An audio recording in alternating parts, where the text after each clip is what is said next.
ত্যাগৰ কাৰণে আমি স্বাধীনতা পালোঁ, গতিকে সেই স্বাধীনতাৰ যাতে আমি মৰ্যাদা ৰাখোঁ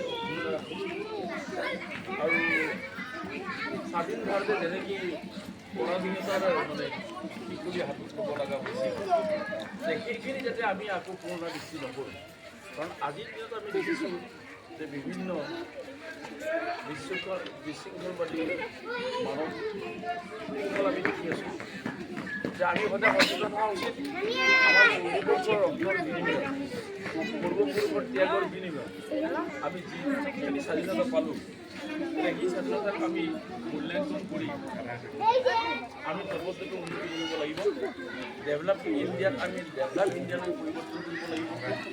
আৰু আমি আজিৰ তাৰিখত আমি আগতকৈ আজিৰ পৰা 40 বছৰ আগত মানুহৰ জনজীৱন যেনেকুৱা আছিলে বহুত পৰিৱৰ্তন যে আমি দেখিছোঁ।